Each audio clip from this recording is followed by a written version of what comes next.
السلام عليكم. مرحبا بكم في قناة وداد دودي. اليوم إن شاء الله نقدم لكم سمن معمر في الفرن بالخضار، كيجي مورق وكيجي لذيذ. ندوزو للمقادير وطريقة التحضير. نبداو بالعجينة. نحتاج فيها 4 كؤوس عنبة دقيق،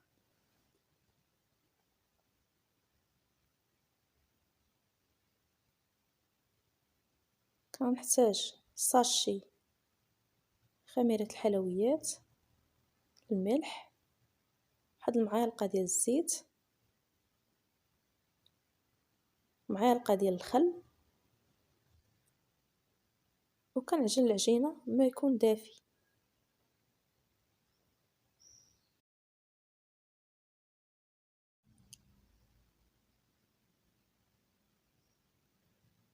تنكب غير بشويه وكنخلط باش ما تكونش العجينه مرخوفه.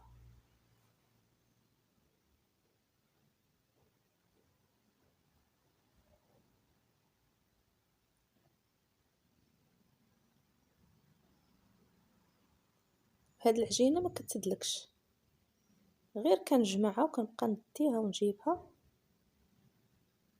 ومن بعد كندهنها بشويه الزيت من الفوق وكنديرها في بلاستيك غذائي ونخليها ترتاح.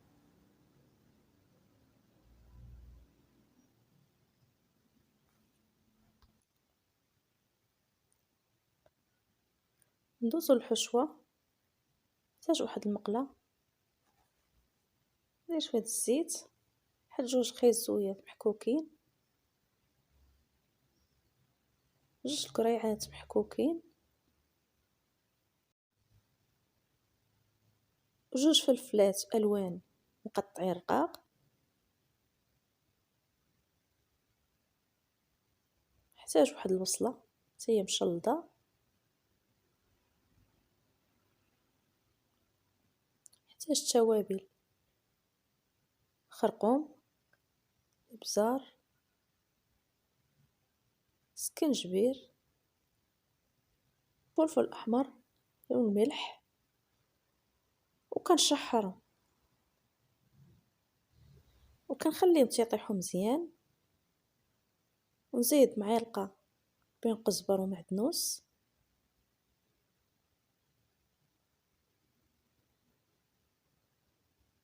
زيت زيتون مقطع،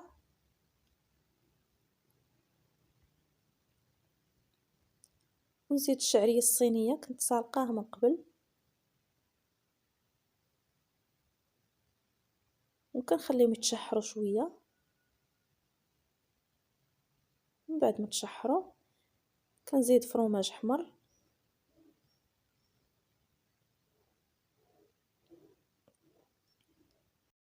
نخلي الحشوه تبرد ونرجع للعجين. من بعد ما ارتاحت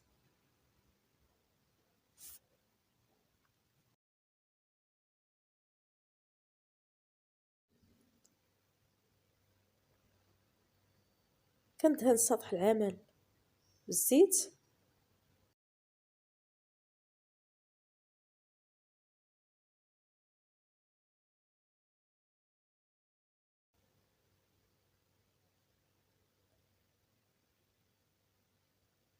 كنقطع العجينه لقطع صغيره.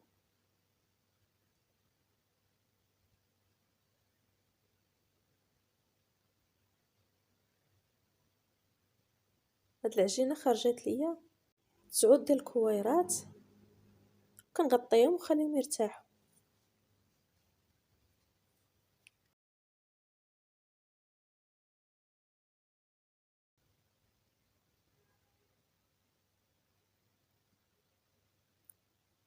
من بعد ما ارتاحت ليا العجينه غنبدا نسرح في الكويرات بهذا الشكل. خاصها تكون رقيقه، وسطح العمل كندهنو غير بالزيت،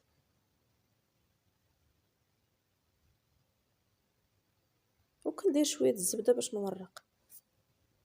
ما كنكترش بزاف، غير شويه. انا كندير غير الزبده ديال البواطه. بهذا الشكل.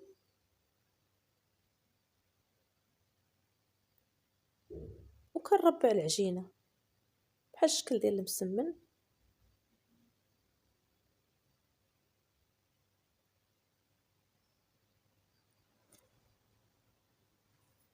كنطوي على هاد الجهه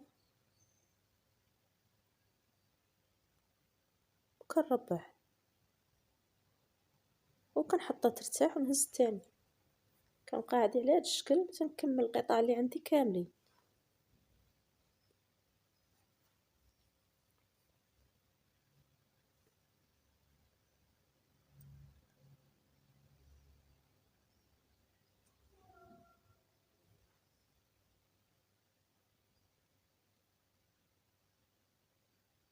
دائما تندهن سطح العمل غير بالزيت وكنورق بالزبده. من بعد ما ارتاحت ليا العجينه كملتها كامله وارتاحت، غنسرح هذيك المسمنه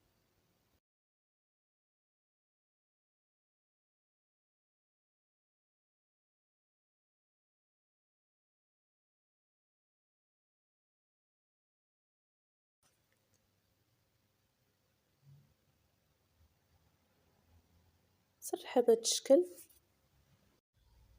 كنجيب واحد السكين وكنقطع العجينه، نقطعها على 4، كل مسمنه كتخرج ليا 4 المسمنات صغار. وكنجيب الحشوه وكنعمر وكنطوي بهذا الشكل. وكنسد هذوك الفتيحات اللي كيبقاو وكنقلبها.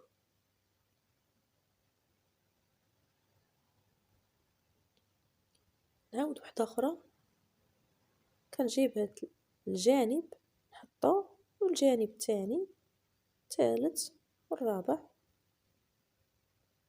وكنسد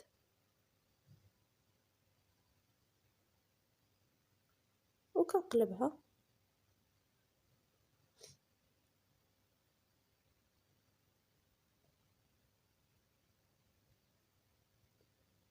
وكنبقى غاده بهذا الشكل تنكمل العجينه اللي عندي كامله.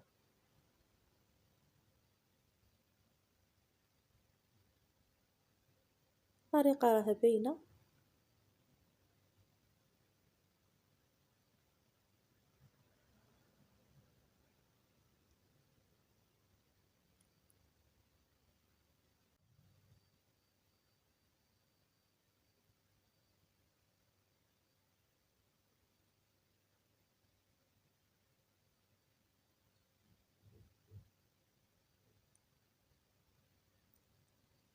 من بعد ما كملت المسيمنات ديالي كاملين،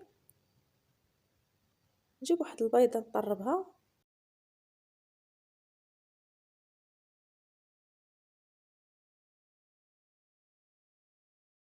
ونزيد عليها قطيره ديال الصوص الصوجه. الا ما كانش غير البيض كافي، ندير فيه غير قطيره ديال الخل باش يحيد هذيك الزفوريه. وكندهن بهذا الشكل.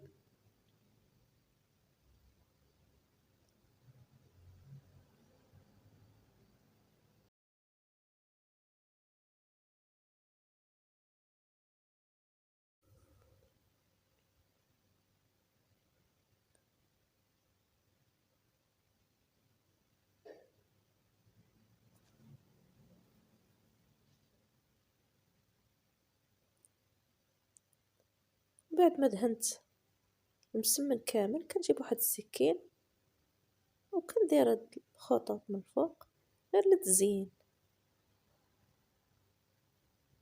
من بعد ما كملت ندخلها الفرن على الشكل النهائي ديالو. من بعد ما طابو كنتمنى تجربوا الوصفه بالصحه والراحه.